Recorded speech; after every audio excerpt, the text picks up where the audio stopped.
PT Freeport Indonesia atau PT FI, perusahaan tembaga terintegrasi hulu hilir terbesar di dunia, kini telah memiliki dua fasilitas pengolahan dan pemurnian atau smelter tembaga di Indonesia. Kedua smelter tembaga tersebut akan mengolah 3 juta ton konsentrat tembaga per tahun dan memproduksikan sekitar 1 juta ton katoda tembaga, serta menghasilkan 50 ton emas dan 220 ton perak per tahun. PT FI pada Senin 23 September 2024 lalu baru saja meresmikan produksi katoda tembaga perdana dari smelter tembaga keduanya di kawasan ekonomi khusus atau KEK Java Integrated Industrial and Port Estate atau JIIPE Gresik, Jawa Timur atau Jatim. Smelter keduanya ini disebut sebagai smelter single line terbesar di dunia dengan kapasitas pengolahan 1,7 juta ton konsentrat tembaga per tahun. Sebelumnya, PT FI juga telah memiliki smelter pertama yang dikelola oleh PT Smelting, perusahaan patungan dengan konsorsium Jepang, Mitsubishi Materials Corporation. Sejak 30 Juni 2024, kepemilikan saham PT FI di PT Smelting naik menjadi 66,02% dan 33,98% dipegang Mitsubishi. Lantas, siapa yang akan menjadi off-taker atau pembeli dari hasil produksi smelter PT FI? Direktur Utama Holding BUMN Industri Pertambangan MinID Hendy Priyosantoso mengungkapkan, untuk saat ini hasil katoda tembaga dari smelter PT FI ini akan diekspor terlebih dahulu hingga nanti ada pembeli domestik. Menurutnya, katoda tembaga akan diekspor ke berbagai negara terlebih dahulu seperti China, Amerika, dan negara-negara Eropa lainnya. Namun produk dari smelter Freeport ini bisa dijual ke pembeli domestik ketika industri di dalam negeri telah siap. Sejauh ini PT FI baru mendapatkan satu pembeli atau off-taker domestik yang akan menyerap katoda tembaga dari smelter PT FI. Pembeli domestik ini yaitu PT Hailing Group, perusahaan copper foil yang akan membangun pabriknya di dekat smelter PT FI dan masih di satu kawasan JIPE Gresik.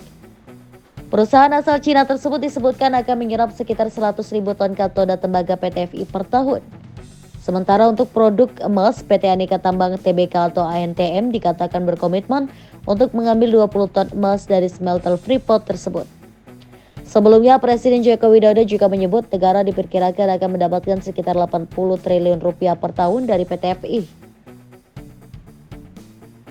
Di lain sisi, Presiden Direktur PT Freeport Indonesia, Tony Wenas, sempat mengatakan smelter PT FI di Gresik ini merupakan smelter kedua single line terbesar di dunia. Tony menyebut dengan beroperasinya smelter PT FI ini, maka ini menjadikan PT Freeport Indonesia sebagai perusahaan tambang tembaga terintegrasi hulu hilir terbesar di dunia.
Karena Freeport sendiri sudah 55 tahun beroperasi, nggak pernah mau membangun yang namanya smelter. Karena yang di sana itu bukan hanya tembaga, ada barang yang lain yang harganya lebih tinggi, yaitu emas. Nah, nanti kita punya smelter sendiri di Gresik, tahu kita berapa ton emas setiap tahun yang hilang dari tanah air Indonesia selama 50-an tahun. Perkiraan saya per tahun mungkin 40 sampai 50 ton. Baru perkiraan, nebak-nebak. Tapi nanti kalau sudah berproduksi baru kita tahu betul, oh ternyata ada emasnya.